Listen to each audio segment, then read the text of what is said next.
Good morning साथियों, कैसे हैं। आई होप कि आप सभी स्वस्थ होंगे, तंदुरुस्त होंगे। मैं भी स्वस्थ हूँ। भगवान की कृपा से आप सभी का हर एक मनोकामना पूर्ण हो। तो आपका स्टार्ट हुआ है रेलवे ऑल एग्ज़ाम किरण पब्लिकेशन बुक। क्लियर है।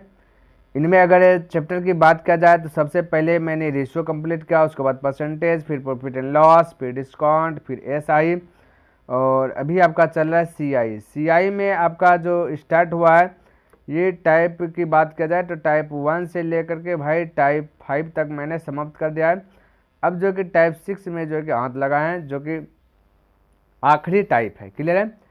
और एक बात मैं बता देना चाहता हूँ कि इसके पहले मैंने एक बुक खत्म किया, वो बुक आपका RS अग्रवाल बुक नवीन अंकगणित का। ये बुक अपने आप में बहुत पावरफुल है, क्योंकि इसमें जीरो से हीरो तक का सफ़र है ना। लो लेवल से हाई लेवल तक का सफ़र है, यानी एडवांस वाला प्रश्न तक इसमें दे दिया गया है। इतना हाई लेवल तक का है कि तो वो बुक मैंने पूरा कंप्लीट कर लिया भाई। अगर आप इन सभी को देखना चाहते हैं तो डिस्क्रिप्शन बॉक्स में मैं उनका लिंक दे दूंगा, वहाँ से देख लीजिएगा, या फिर आप प्लेलिस्ट चेक कर सकते हैं। ठीक है। तो आइए टाइप 6 स्टार्ट करते हैं। देखिए क्या कहता है क्वेश्चन, समझिएगा। कहता है एक टेप रिकॉर्डर नगद 3,500 रुपये में अथवा 1,000 रुपये पहले आंशिक नगद और शेष 3 बराबर सरल किस्तों में बेचा गया। कहता है यदि 12.5% चक्रवृद्धि वार्षिक ब्याज है ना लगाया जाता है तो किस्त की देय राशि निकाली। किस्त की देय राशि निकालें। सबसे पहली बात क्या है ना, नगद ये जो टेप रिकॉर्डर नगद खरीदा है, इसके बाद टोटल जो कि 35 रुपया में। ठीक है।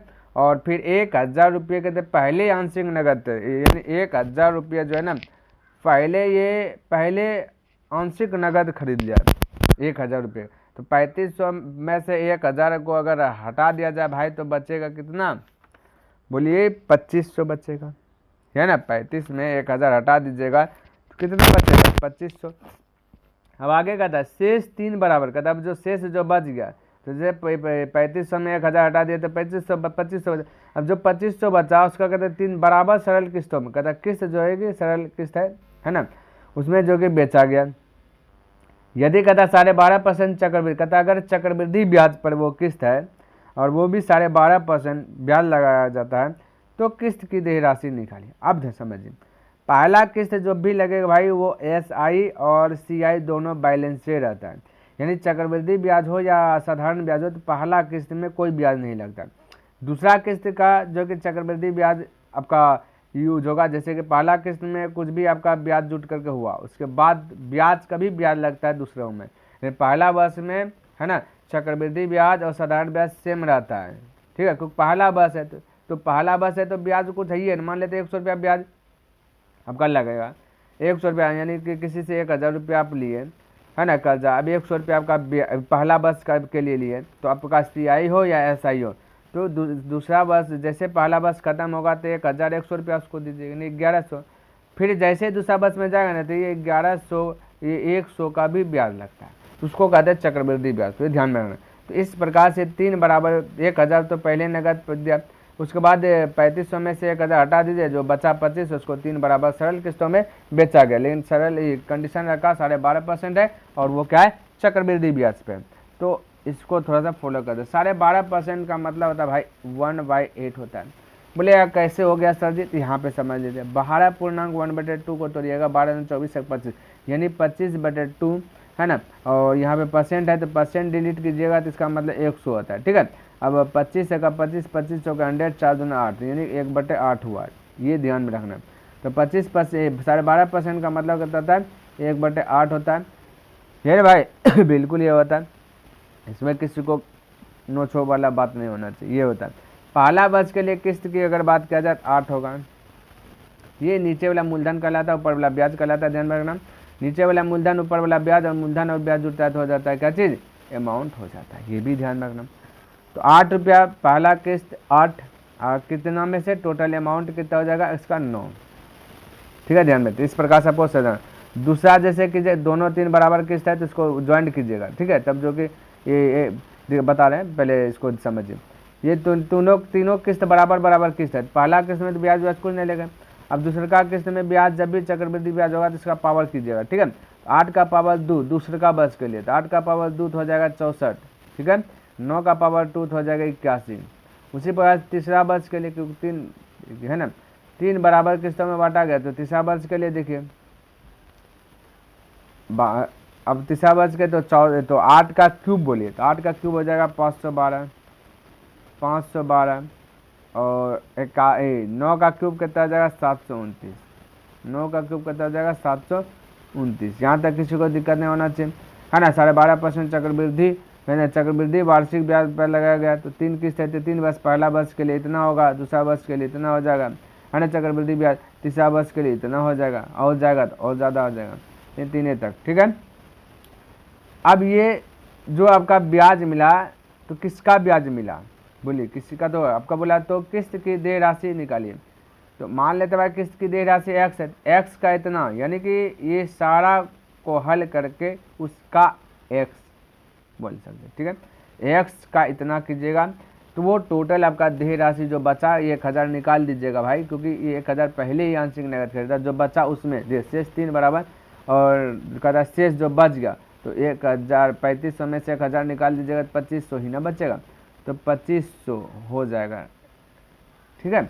यानी कि ये टोटल तीनों वर्ष का ब्याज निकाल लिया, उसका किसका भाई देय राशि निकाले, तो देय राशि x माने, तो x का इतना, तो जैसे किए तो वो आपका 2500 रुपया आंसर आएगा। यहाँ बोल दिया गया शेष 3 बराबर किस्त, तो इसको हल करने के बाद 2500, तो ये दोनों आपस में क्या हो जाएगा, बराबर हो जाएगा, ठीक है। चलिए अब इसको हल करना है, तो भाई इसको हल करना है तो इसका एलसीएम लेना पड़ेगा, है कि नहीं। तो इसका एलसीएम लीजिएगा, तो जो सबसे हाईएस्ट है वही आपका एलसीएम हो जाएगा।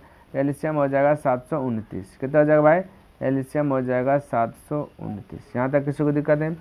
अब 9 से 729 में भाग दीजिएगा, अब फिर जो भी आएगा उसमें 8 से गुना कर दीजिएगा, तो आपका हो जाएगा 648, बाकी बाद ये x है तो यहाँ पे x हो जाएगा, प्लस 81 से 729 में भाग दे दीजिएगा, जितना भी आएगा 64 में गुना कर दीजिएगा, तो आपका आ जाएगा 576। मैं हालांकि लिख लेता हूँ, और x है तो यहाँ पे x लगा दीजिए।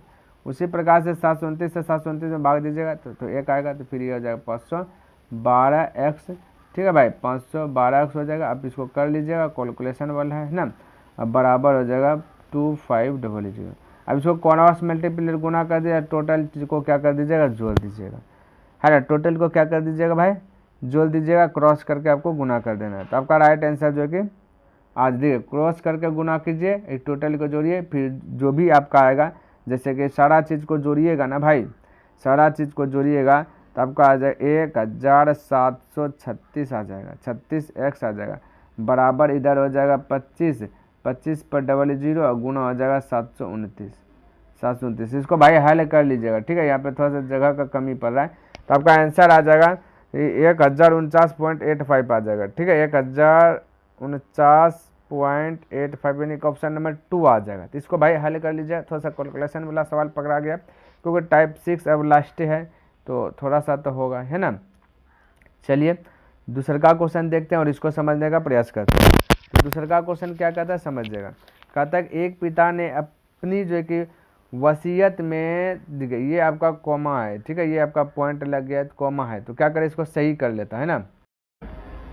चलिए भाई इसको मैंने सही कर लिया, ये वाला क्वेश्चन, ठीक है। तो 16,400 रुपये अपने 2 पुत्रों में, जिनकी उम्र कहता है कि 17 और 18 वर्ष है, ठीक है, समझिएगा 17 और 18 वर्ष है, 18 वर्ष है, तो के लिए कहता छोड़े।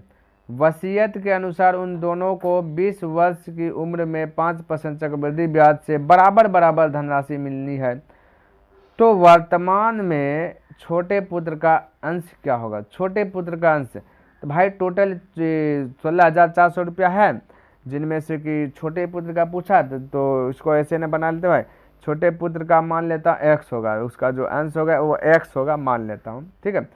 और उसका कहता है 5%, 5% का मतलब होता है भाई 1/20, ठीक है, 1/20 होता है, ध्यान में रखना। 5% का मतलब कहता था 1/20। तो यहाँ पे प्रिंसिपल और अमाउंट की बात अगर किया जाए, चलिए प्रिंसिपल अमाउंट छोड़िए, तो ये नीचे वाला हमेशा प्रिंसिपल देखा था, तो नीचे वाला ऊपर रखना है, ठीक है। थोड़ा सा अगर शॉर्ट करना है तो नीचे वाला को ऊपर, यानी प्रिंसिपल को ऊपर, टोटल जो आपका 20 और 1 कितना हो गया 21 को नीचे, ठीक है, कोई दिक्कत है। तो ये कहता है कि 17 वर्ष और 18 वर्ष है, 18 वर्ष के लिए छोड़े। कहता है वसीयत के अनुसार उन दोनों को 20 वर्ष की उम्र में 5% चलेगा, दोनों को 20 वर्ष। अब जो छोटका पुत्र है वो 17 वर्ष का है, तो इसका जो चलेगा चक्रवृद्धि ब्याज जो चलेगा तो 17 3 20 होता है ना, यानी 3 साल, तो इसका 3 कीजिए, इस पर पावर 3 कीजिएगा, ठीक है। तो ये हो जाएगा छोटे पुत्र के लिए। तो छोटा पुत्र का मान लेते हैं कि जो पुत्र छोटे पुत्र का जो अंश होगा वो x होगा, तो x का इतना, ठीक है भाई, कितना x। अब छोटे पुत्र को x मिल गया भाग हिस्सा, तो बड़का पुत्र को जो हिस्सा मिलेगा तो 16,400 रुपये में घट के ना मिलेगा, नहीं समझे। टोटल 16,400 रुपया है, जिनमें से कि एक भाई को मान लेते हैं कि 400 मिला सपोर्ट है, तो दूसरे का भाई के क्या बोलेगा 16,000 मिलेगा, है ना। कैसे जाने, तो इसको घटा के जाने। तो उसी प्रकार से भाई पहला भाग को मान लिए छोटका वाला जो पुत्र है उसको जो मिला वो x रुपया मिला। अब जो बड़का बचेगा तो x में उतना, यानी कि 16,400 में से x घट के बचेगा। तो ये आपका 18 वर्ष का एज है, तो ये 20 वर्ष तक जाएगा चक्रवृद्धि ब्याज, ये बोल दिया 18 वर्ष है तो, है ना। तो ये 20 वर्ष की उम्र में इसका 2 साल तक का इसका जो कि चक्रवृद्धि ब्याज लगेगा। तो हम कह सकते हैं कि इसमें अब जो बचा है तो बोल सकते हैं ना 16,400 माइनस x बचा है, इसका 2 वर्ष का चक्रवृद्धि ब्याज, इसका मतलब गुना, तो वही हो जाएगा फिर से, है ना। आपका देखिए ये तो यहाँ पे 21/20 होगा भाई, ये थोड़ा सा मिस हो गया क्योंकि मैं बैलेंस कर रहा हूँ ना, ये बैलेंस कर रहा हूँ, तो यहाँ पे थोड़ा सा समझिए। ये वाला जो भाग है यहाँ पे आपका 20 हमेशा प्रिंसिपल आपका यहाँ पे नीचे हो जाएगा, और एक आपका जो बाहर जाएगा वो 21 आपका ऊपर चले, यानी कि अमाउंट को ऊपर रखना है और प्रिंसिपल को नीचे, है ना। इसको कर दीजिएगा पावर 3 वर्ष हो जाएगा, है ना। तो x का 3 किसका भाई, x का छोटे पुत्र का इतना। उसी प्रकार से अब जो बचा 16,400 बचा, है ना, इनमें से 16,400 में से x तो हिस्सा मिलेगा छोटका, तो इसमें ये हो जाएगा। और 2 वर्ष के लिए जाना है तो 21/20 पावर क्या कर देना है 2। अब यहाँ पावर 3 है, यहाँ पावर कितना है 2, तो यहाँ पे तो मैं कह सकते हैं 3 बार इसको लिखेंगे तो इसको 2 बार लिखेंगे, तो ये 2 बार से 2 बार गया तो इसका भी 1 बार बच ही जाएगा, यानी x ये बोल सकते हैं कि 21x, देखिए कैसे लिखा गया, हम बोल सकते हैं कि 21x/20 बराबर 21x/20 बराबर हो जाएगा, है ना, 16,400 माइनस x, ये हो जाएगा बटे नीचे हम कुछ नहीं तो 1। अब क्रॉस मल्टीप्लियर गुना कर दीजिएगा, है ना, क्रॉस मल्टीप्लियर क्या कर दीजिएगा गुना कर दीजिएगा। तो गुना कर दीजिएगा तो आपका देखिए ये सबसे पहली बात 20 गुना हो जाएगा, सॉरी 20 गुना x होगा तो -20x होगा, देखिए माइनस कोना को नहीं गुना कीजिए, -20x सबसे कलर है तो -20x है पट्टी आ जाएगा, तो 21x पहले से माइनस आके प्लस हो जाएगा, तो 20x और 21x कितना हो जाएगा 41x बराबर 20 गुना हो जाएगा 1600, तो वो चल जाएगा हो पट्टी, है ना। 20 गुना 1600, तो यहाँ पे 20 गुना हो जाएगा 1600 बोलते हैं भाई 16,400। अब इसको कटान छटान कर लीजिएगा ना तो 8,000 बार में कट जाएगा, ठीक है भाई, 8,000 बार में कट जाएगा, कटा लीजिएगा, तो आपका right answer option number first correct हो जाएगा। क्लियर है, चलिए तो इस प्रकार से आपको बनाना है। लास्ट कदार पे है भाई, तो क्वेश्चन भी थोड़ा सा अल्टरनेट टाइप का मिलेगा। चलिए तीसरा का क्वेश्चन कहता है चक्रवृद्धि ब्याज और साधारण ब्याज पर 2 वर्षों के लिए निवेश की गई समान राशि पर अर्जित ब्याज के बीच का अंतर दिया गया 76 रुपया है। यदि ब्याज की दर कहता 4% वार्षिक हो तो निवेशित राशि की गणना कीजिए। तो ये वाला तो बताएं, यानी डिफरेंस बराबर फॉर्मूला हमने बताया कि जब भी 2 वर्ष का चक्रवृद्धि ब्याज साधारण ब्याज का अंतर पूछे तो उसके लिए फॉर्मूला हमने बताया कि P/R² बटे 10,000 हमने बता दिया फॉर्मूला, ठीक है। तो बस वैसे अंतर दिया गया 76, तो यहाँ पर 76 लिख लीजिए इक्वल, और PA निकालना है तो P लिख दिए, R की बात करें रेट आपका 4 दिया है तो R² है तो 4 गुना 4 कर लीजिए, बटे आपका ये यहाँ पे P लिख दीजिए, बटे आपका हो जाएगा 10,000। क्लियर है भाई। अब आपको हल करना है, 4 से कटाइए या 4 से कटाइएगा तो 4 बचेगा 3 3 36, 4 8 32, 4 9 36, फिर ये 4 से कटा दीजिएगा 25 बने, 25 गुना कर दीजिएगा 19, है ना। तो 25 गुना 19 बाकी बात दूसरे बैठा दीजिए, तो आपका हो जाएगा 43,500, ठीक है। जैसा का right answer option number 2 correct हो जाएगा। तो प्रिंसिपल आ जाएगा 47,500। चलिए 3 नंबर बताए थे तो ये बन गया आपका। अब देखिए आपका 4th नंबर क्वेश्चन है, उसको समझिएगा। कहता है यदि आपने 40% सालाना ब्याज जो तिमाही चक्रवृद्धि होगा तो पर एक, कहता है कि उसमें 100 रुपये का निवेश किया तो 1 साल बाद आपको कितनी राशि प्राप्त होगी। 1 साल बाद कितनी राशि प्राप्त होगी। तो 1 साल के बाद तो कोई चक्रवृद्धि ब्याज, इसमें तो ब्याज तो जो भी ब्याज होगा चक्रवृद्धि ब्याज तो होगा नहीं 1 साल में, चक्रवृद्धि ब्याज साधारण ब्याज एक ही होगा। तो हम इसको कह सकते हैं भाई 40%, क्या बोले 40%। अच्छा यहाँ पे देखिए ये ऐसा टाइप का बताया कुछ, तिमाही में 40% को अगर तिमाही कीजिएगा ना भाई, समझिएगा मेरी बात को, 40% को अगर तिमाही कीजिएगा तो 1 साल में होता है 4 गो तिमाही होगा, 3 3 3 3, क्योंकि 1 साल में 12 महीना आता है तो तिमाही 4 गो हो जाएगा, होगा ना 4 होगा कि ना होगा, बिल्कुल होगा 4 तिमाही। ये 4 तिमाही को 4 से इसको डिवाइड कर दीजिए, तो 4 से डिवाइड कर दीजिए तो हो जाएगा कितना 10%। तो 10% अब इसका तिमाही चले, प्रति तिमाही 10%, 1 साल में 40% है ना, तिमाही तो हो गया 10%। 10% का मतलब पता है आपको 1/10 होता है, यहाँ तक तो पता ही होना चाहिए। कहता है कि 100 रुपया का, चले तो 1 साल बाद 1 साल पूछा गया तो भाई 1 साल पूछा गया तो 1 साल में 4 तिमाही, तो एन का वैल्यू, एन की बात किया जाए ना, एन की बात किया जाए तो हो जाएगा 4। बोले कैसे, तो 1 साल में 12 महीना होता है, तिमाही की बात किया 3 से डिवाइड कर दीजिए तो हो जाएगा 4, तो एन का वैल्यू होगा 4। एन यानी यहाँ पे टी का कम करेगा, ठीक है। तो प्रिंसिपल हमने तो आपको बताया सीखा है, प्रिंसिपल और अमाउंट को टारगेट कीजिएगा ऐसा कंडीशन में जब भी राशि ज्ञात करने बोले, है ना। तो प्रिंसिपल और अमाउंट दिया रहे तो देखिए प्रिंसिपल यहाँ पर हो जाएगा 10, अमाउंट हो जाएगा 10 में से 1 जुड़े 11, 4 साल के लिए बोला, 1 साल में 4, क्योंकि एन का वैल्यू 4, तो इस पर भी पावर 4, इस पर भी पावर 4 कर दीजिए। तो 10 पर पावर 4 का मतलब हो जाएगा 10,000, 11 पर पावर 4 की जगह तो हो जाएगा 121 गुना 121, क्योंकि 11 का स्क्वायर 121, फिर एक बार स्क्वायर तो 121 गुना 121 कर दीजिएगा, है ना। यहाँ पे दिया गया आपका प्रिंसिपल 100, हम लोग के अनुसार से प्रिंसिपल 10,000, प्रिंसिपल का तुलना प्रिंसिपल से जो पूछे उससे गुना, तो आपसे पूछ दिया गया आपको कितनी राशि प्राप्त होगी, यानी अमाउंट पूछ दिया गया, तो 21 गुना 21 कीजिएगा ना तो आपका आ जाएगा 18,641।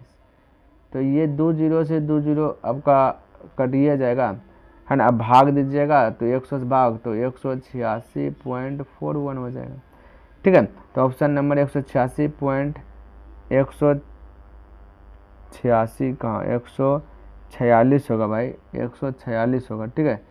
186 बोले 146.41 हो जाएगा, 146.41, तो 146.41 देखिए ऑप्शन नंबर 4 करेक्ट होगा। इस प्रकार से इसको जो है बना लीजिएगा। यहाँ पे आपका हो जाएगा 4, ये थोड़ा सा कैलकुलेशन मिस हुआ है, ठीक है। तो ये हो जाएगा 4, समझिएगा। चलिए अगला क्वेश्चन देखते हैं और इसको भी टारगेट करते हैं। चलिए 5 नंबर क्वेश्चन देखिए और इसको समझने का प्रयास कीजिएगा क्या कहता है। कहता है कि श्याम 8% प्रति वर्ष वार्षिक चक्रवृद्धि ब्याज पर 2 वर्षों के लिए x रुपये जमा करता है जो इतना रुपये है, तो फिर कहता है x का मान क्या होगा। हमें x का मान ज्ञात करना क्या होगा, तो कोई दिक्कत नहीं है, ठीक है। तो सबसे पहला बात है ना परसेंटेज को तोड़िए। 8% का मतलब क्या होता है, तो 8% का मतलब होता है भाई 2/25। चलिए यहाँ पर नहीं लिखूँ, हो सकता है नहीं दिखा।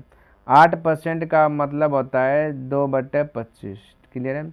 अब जब ये पता हो गया तो x का मान भी ऑटोमेटिक निकलेगा। हमें क्या करना है, पहले प्रिंसिपल और फिर अमाउंट को आप पता करना है। तो प्रिंसिपल अमाउंट आपका रेट से पता था, रेट देखिए नीचे में आपका जो दिखा रहा है बट भिन्न फ्रैक्शन में, तो नीचे में आपका 25 दिखा रहा है, तो ये 25 आपका प्रिंसिपल हो जाएगा। ऐसा क्वेश्चन बहुत सारा बताएं। और 2 आपका ब्याज है तो इसको जोड़ दीजिएगा तो हो जाएगा 27, जो कि अमाउंट का कम करेगा। चक्रवृद्धि ब्याज निकालना है 2 साल के लिए, इस पर पावर 2 दीजिए, इस पर पावर 2 दीजिए। 25 का पावर 2 का मतलब था 625, 27 का पावर 2 का मतलब था 729। यहाँ तक डाउट नहीं। क्वेश्चन में कहता है कि 72,900 रुपया आपका 72,900 रुपया आपका है, यानी कि ये जो आपका कहता है जो 72,900 रुपया है ये आपका दिया गया अमाउंट। तो यहाँ पे अमाउंट है आपका 729 रुपया, समझे। अमाउंट का तुलना अमाउंट से आपका पूछे एक्स का मान क्या होगा, है ना। x रुपया जमा किया, यानी कि x रुपया जो है मूलधन है, ठीक है, जमा करेगा तो मूलधन है ना, यानी प्रिंसिपल, तो प्रिंसिपल को पी से, तो ये वाला पूछा तो इससे गुना कर दिया। 729 गया, 625 पर डबल जीरो, तो 625 पर double zero option number 4 correct हो जाएगा। तब 5 का 4 नंबर आंसर आ जाएगा। चलिए 6 नंबर देखते हैं और इसको समझिएगा। कहता राजू ने P% के वार्षिक चक्रवृद्धि ब्याज दर पर इतना रुपये का निवेश किया, 3 साल बाद उससे इतना रुपया जमा मिले, तो P का मान ज्ञात करें। हमें P का मान ज्ञात करना है, बिल्कुल चिंता करना नहीं, P का मान यहाँ पे ज्ञात हो जाएगा बहुत सरल तरीके से। तो हट जा भाई, है ना। चलिए P का वैल्यू ज्ञात करना है। तो P आपका क्या है, थोड़ा देखिए, ये परसेंटेज में, यानी कि आपका रेट है, ठीक है। तो रेट ज्ञात करने के लिए अलग नियम चलता है, रेट ज्ञात करने के लिए अलग नियम चलता है। नियम क्या, कानून क्या कहता है, ये थोड़ा सा समझिए। रेट के लिए स्पेशल, किसके लिए भाई, रेट के लिए। तो यहाँ पे रेट दिया गया 5000, ये सॉरी प्रिंसिपल 5000, और यहाँ पे 1655 ये दिया गया आपका, ज़्यादा मिले यानी अमाउंट। आपको क्या करना है, ऐसा कट ऑन शॉर्ट ऑन करना है जो कि ये आपका बाहर रूट के अंदर से बाहर निकले, या घनमूल करके या वर्गमूल करके, जिस भी प्रकार से। हम बोले अगर 5 इसको कटाते तो ये भी कटेगा, 5 या 15, 5 जगह 5, है ना। ये सॉरी, ये तो ज़्यादा मिले तब का अमाउंट तो ज्वाइंट होकर के होगा भाई, ये हट जा, है ना। ये आपका अमाउंट जो होगा, ये तो आपका ब्याज है, अमाउंट हो जाएगा 5000 में से 1655 रुपया को जोड़ दीजिएगा, तो हो जाए 6655 रुपये, ठीक है। अब कटा है 5 से, तो ये 1000 बार में कटेगा, ये कटेगा आपका 5 जगह 5, 5 या 15, 1 बचा 5 या 15, 5 जगह 5। अब ये देखिए क्यूब है, तो यहाँ पे इसका रूट के अंदर कीजिए, ये भी आपका रूट के अंदर कीजिए, घनमूल निकालिए, 1000 का घनमूल 10, 13 और 31, ये 5 का 5, यहाँ पे देखिए थोड़ा सा मिस हुआ, ये आपका 3 होगा, ठीक है, क्योंकि 5 या 15, फिर 5 या 15 होगा, ये थोड़ा सा मिस हुआ, तो यहाँ पे 3 होगा, तो इसका बाहर निकल जाएगा 11, ठीक है। क्या निकल जाए 11, अभी कट नहीं रहा। अब देखिए 10 हो गया 11, तो 1 का वृद्धि हुआ, जितना वृद्धि हुआ उसको ऊपर और मूलधन को नीचे, और परसेंटेज में निकालना है तो 100 से गुना, ये चीज़ अप्लाई करना है। जब भी रेट निकालना तो ऐसे बनाना है, ठीक है। 0 से 0 गया, बचा 10%, तो 10% right answer, option number 2 correct हो जाएगा। तो ये कब बनाना है, ऐसा कब फॉलो करना है, जब रेट पूछेगा, ध्यान में रखना। 7 नंबर क्वेश्चन देखिए और इसको समझिए। कहता प्रति वर्ष 12% पर 3 साल के लिए किसी धनराशि पर साधारण ब्याज इतना रुपया है, वार्षिक रूप से संयोजित करने पर उसी अवधि के लिए समान दर पर समान राशि पर चक्रवृद्धि ब्याज क्या होगा। समान दर पर समान राशि पर क्या पूछा, चक्रवृद्धि ब्याज पूछा। तो बिल्कुल आपको चिंता करना नहीं है, चक्रवृद्धि ब्याज ही निकालेंगे, है ना। बस इसको थोड़ा सा समझना है। आपके पास ये जो 6750 रुपया है, ये दिया गया 6000 लिख देता हूँ थोड़ा सा, 6750 रुपया। कहता है कि 3 साल के लिए साधारण, है ना, 3 साल के लिए किसी धनराशि, ये थोड़ा सा सटे, धनराशि पर साधारण ब्याज इतना, तो साधारण ब्याज इतना दिया, हम मूलधन निकाल लेते हैं पहले, ठीक है। तो ये साधारण ब्याज इतना, साधारण ब्याज हम सब कैसे निकालते हैं, जब भी एसआई निकालने का पारी आता है तो R गुना T करते हैं, ये थोड़ा सा ध्यान में रखना। एसआई निकालें यानी साधारण ब्याज निकालें तो R गुना T कीजिए। तो हम कह सकते हैं हमारे अनुसार से साधारण ब्याज की बात अगर किया जाए तो है साधा R इंटू टी, तो R 12, T 3, 12 13 36। क्वेश्चन के अनुसार से साधारण ब्याज इतना, हम लोग के अनुसार से इतना, तो साधारण ब्याज का तुलना साधारण ब्याज, तुलना मतलब भाग देना। जब भी भाग देते तो 1 का वैल्यू निकालता है, तो हमें निकालना 100, क्योंकि मूलधन निकाला है, तो मूलधन निकालना है तो 100 से मल्टीप्लाई, बस इतना, है ना। अब इसको कटा दीजिए, 36 से कटा दीजिएगा ये सारा चीज़ को, तो आपका आ जाएगा 18750 रुपये। ये आपका प्रिंसिपल आ गया, प्रिंसिपल में इसको ट्रांसफ़र कर दिया, ठीक है, ब्याज से, साधारण ब्याज से प्रिंसिपल में, ताकि बनाने में हमें ईजी हो। अब कहता है कि 12%, 12% का मतलब आपको भी पता होना चाहिए कि 12% का मतलब होता है, यहीं पे लिख देता हूँ, 12% का मतलब होता है भाई 4 या 12, यानी कि 3/3 सही लिखा जाए ना, मीटर 3, ठीक है। इसको 3 बटे होता है 25, ध्यान में। डाउट है तो आप 12%, है ना, ये परसेंट को डिलीट कीजिए, 100 हो जाए, 4 से कटा 4 3, 4 से कटा 25 तो ये थोड़ा सा ध्यान में, ये सारा चीज़ अब आना चाहिए आपको, ठीक है भाई, क्योंकि लास्ट कतार पे CI का SI भी बता दिए, तो ये सारा चीज़ डायरेक्ट लिखना है, तो ये भी आपको करना नहीं, फिर भी मैं कर देता हूँ, ठीक है, ताकि समझ में आ जाए अच्छी प्रकार से। प्रिंसिपल नीचे वाला कहलाता है 25, शुरू से देखते हुए आ रहे हैं तो सब डाउट क्लियर होना चाहिए। फिर ये हो जाएगा 28, है ना। 3 साल है तो यहाँ पर 3 कीजिए, क्योंकि चक्रवृद्धि ब्याज निकालना, इसको भी 3 कीजिए। 25 का पावर 3 है, 15,625, 15,625 होता है भाई, ठीक है, 15,625। 28 का पावर 3 तो 21,952। ये हमने बोला तो याद करें, इन दोनों के बीच का अंतर 6,327। ये आपका ब्याज है, और आपका ब्याज ही पूछा, चक्रवृद्धि ब्याज। चक्रवृद्धि ब्याज इतना हो गया, ब्याज इतना हुआ तो, है ना। और ये 6,000, ये सॉरी, जो पूछेगा उससे गुना न करना है, तो कितना हुआ था, 6,327। 3 नहीं लिखा रहा है सही से, 327, ठीक है। अब ध्यान से देखिए, हमारे पास जो दिया गया है 18,750 रुपये प्रिंसिपल दिया गया है। थोड़ा सा कलर चेंज कर लेता हूँ, हो सकता है आपको दिक्कत हो देखने में, है ना, कहाँ से क्या आ रहा है। तो यहाँ पे मैं लिख लेता हूँ 18,750 रुपया आपका प्रिंसिपल है। हम लोग के अनुसार प्रिंसिपल 15,625, 15,625 है, है ना, 15,625, 5 है ये वाला। और निकालना ब्याज, तो जो निकालना उससे गुना, तो ब्याज निकालना है तो ब्याज 6,327 से मल्टीपल कर दिए। इसको कटान छटान करिएगा, 13,310 रुपया आ जाएगा। तो 13 है ना, इसको कहे भाई, इसको कटान छटान कीजिएगा तो इतना आएगा, यानी कि 7,592.40, 7,592.40, ये वाला आंसर आ जाएगा, ठीक है। ऑप्शन नंबर 2 करेक्ट हो जाएगा, ध्यान में रखना। चलिए थोड़ा सा कैलकुलेशन है, आप इसको हल कर लीजिएगा।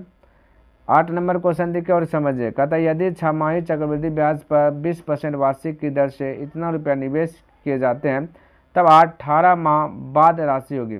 18 माह, 6 माही ब्याज लग रहा है, ठीक है। परसेंटेज आपका वार्षिक, तो 6 महीना में, 1 साल में 2 6 माही लगता है, तो ये 2 से भाग दे दीजिएगा वार्षिक को, तो ये 6 माही में कन्वर्ट हो जाएगा। तो हम कह सकते हैं कि रेट जो हो जाएगा 2 से भाग दीजिएगा, इसको तो हो जाए 10%, ये 6 माही में कन्वर्ट हो गया। और टाइम यानी एन का वैल्यू कितना जाए, 6 महीना 6 18, एन हो जाएगा 3, बस कहानी खत्म। अब 10% का मतलब क्या होता है आपको पता होना चाहिए। 10% का मतलब 1/10, तो प्रिंसिपल हो जाएगा 10, अमाउंट हो जाएगा 11, है ना, 3 टाइम 3, तो इस पर भी पावर 3, इस पर भी पावर 3। 10 पर पावर 3 का मतलब होता है आपका 10,000, 11 पर पावर 3 का 1,331 रुपया होता है, ठीक है भाई। अब देखिए हमसे पूछ दिया गया कि तो राशि होगी, यानी कि मूलधन पूछा गया, नहीं सॉरी, राशि होगी यानी कि अमाउंट भाई। तो आपका दिया गया देखिए 10,000 रुपया निवेश किया, यहाँ पे भी 10,000 रुपया निवेश किया, तो 10,000 का तो 10,000 से जो पूछो उससे गुना, तो 1,331 से गुना, 10,000 से 10,000 खत्म, 1,331 राइट आंसर हो जाएगा। 1,331, है ना, 1,331 पे 1 0 हो जाएगा, क्योंकि ना यहाँ पे देखिए आपका 1 2 3 4, 1 2 3 4, यहाँ पे 3 बस है, थोड़ा सा देखिए 1 सेकेंड नीचे में भाई आपका 1,000 होगा। ये कहाँ मेरा माइंड चल गया है, 10 का पावर क्यों 10,000 बोल दे भाई, इससे भी ज़्यादा बोल दे, 1,000 होगा, है ना। तो इसको अब मिटा सकते हैं, चलिए इसको मैं मिटाता हूँ। 1,000 नीचे में आएगा, 1,000 नीचे आएगा, तो 3 0 से 3 0 कटे, 1 0 है, 3 0 से 3 0 कटेगा, यहाँ पे 1 0 और मिटेगा।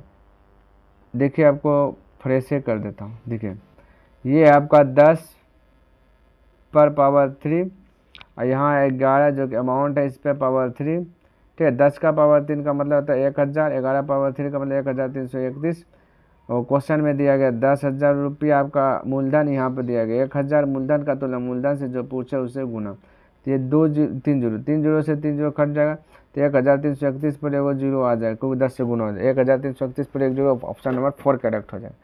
चलिए भाई इस प्रकार से बना लीजिएगा, होता है कभी कभी। चलिए अगला क्वेश्चन देखिए। कहता किसी निश्चित धनराशि पर 5% वार्षिक साधारण ब्याज की दर से 3 वर्ष का साधारण ब्याज उसी राशि पर 4% वार्षिक चक्रवृद्धि ब्याज की दर से 2 वर्ष के ब्याज से इतना रुपया अधिक है, तो दोनों ब्याजों का योग ज्ञात कर। अधिक कम का मतलब होता है अंतर, ठीक है, और अधिक कम का ब्याज, है ना।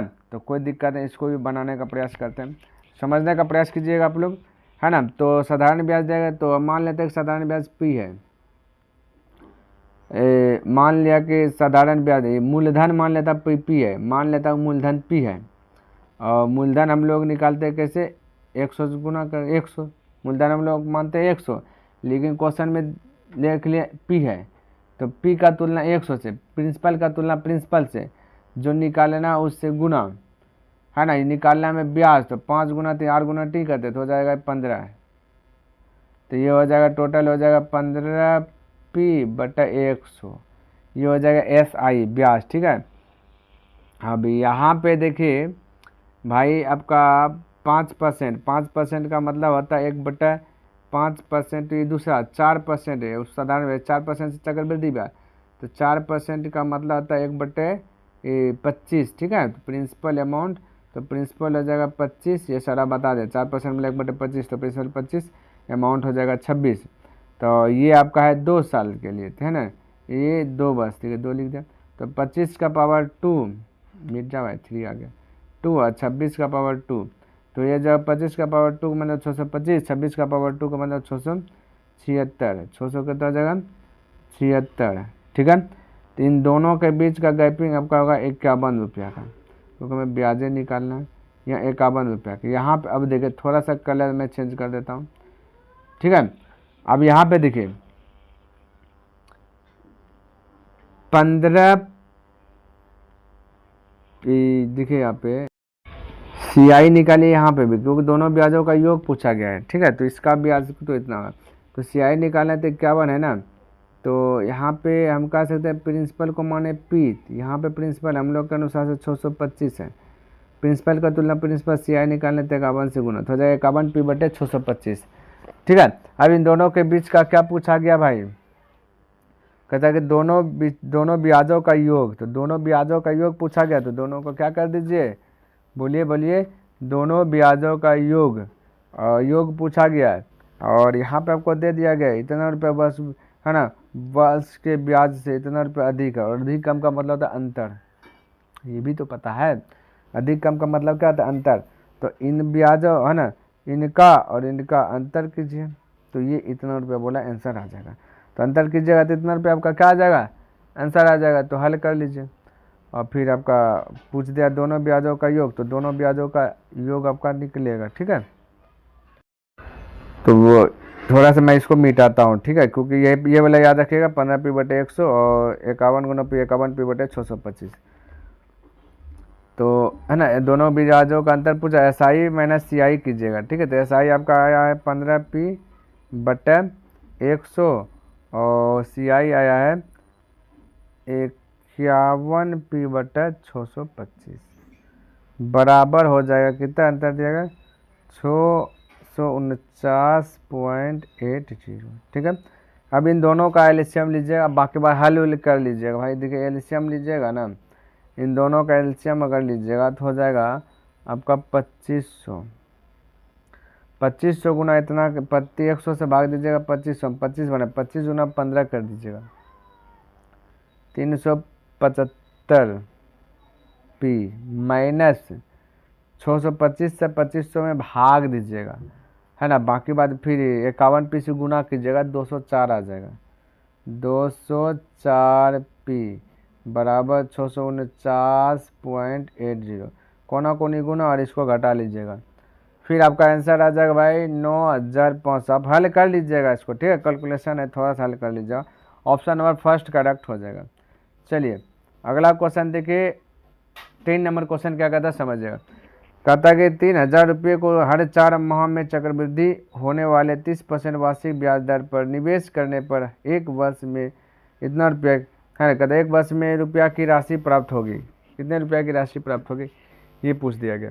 कोई 4 माह ही है चाहिए, ठीक है, 30% रेट है आपका वार्षिक, लेकिन कहा दिया 4 माह में, तो 4 माह चलेगा, तो 1 साल में 3 बार चलेगा, तो एन का वैल्यू 3, 4 माह में काउंट होगा, तो 4 1 साल में 12 महीना होता है, 3 को 4 माह ही चल जाएगा ना, तो एन का वैल्यू हो जाएगा 3। ठीक है, और रेट की बात करेगा आपका दिया गया 30%, तो चौमाही अगर करेगा रेट तो इसको दे दीजिए, क्योंकि 4 में 3 चौमाही होगा, 1 साल में 3 से भाग दे देते, रेट हो जाएगा 10, तो 10% का मतलब तो आपको पता है ना, प्रिंसिपल और अमाउंट लिखिए, 10% का मतलब 1/10, यानी प्रिंसिपल 10 तो अमाउंट हो जाएगा 11, है ना, तो एंड का वैल्यू 3, तो इस पर भी पावर 3 दीजिए, इस पर पावर 3 दीजिए, कहानी खत्म। 10 के पावर 3 का मतलब 1000, 11 का पावर 3 का मतलब 1331, है ना। आपसे पूछा गया तो प्राप्त राशि होगी, तो प्राप्त राशि ही बता देंगे। आपके पास दिया गया है 3000 रुपया, 3000 रुपया लिखा जाए ना सही भाई, 3,000 रुपया आपका देगा मूलधन। मूलधन हम लोग के अनुसार से 1,000, मूलधन का तुलना मूलधन से। पूछा गया है ब्याज, है ना, कहता है कि देखिए ब्याज पूछा गया, सॉरी राशि होगी यानी अमाउंट, तो 1,331 से गुना, ये 3 0 से 3 0 खत्म, 1,331 से गुना कीजिए, 3 का 3, 3 3 9, 3 3 9, 3 का 3, 1,993 हो जाएगा। फिर भाई 3 का 3 भी होगा, 3,993, 3,993, 3,993, ऑप्शन नंबर फर्स्ट करेक्ट हो जाएगा। प्यारे साथियों, मेरा टारगेट है 10 प्रश्न डेली, तो आज का मेरा जो 10 प्रश्न है कंप्लीट हो गया। आई होप कि आपको ये वीडियो पसंद आया और समझ में भी आया होगा। अगर पसंद आया तो इस वीडियो को लाइक कर दीजिएगा, सब्सक्राइब नहीं किया तो इस चैनल को सब्सक्राइब कर दीजिएगा, बने चलिए तो अपने दोस्तों के साथ विशेष शेयर कर दीजिएगा। तो चलिए मैं नेक्स्ट दिन मिलता हूँ इनसे आगे लेकर के, तब तक के लिए धन्यवाद। जय हिंद, जय भारत।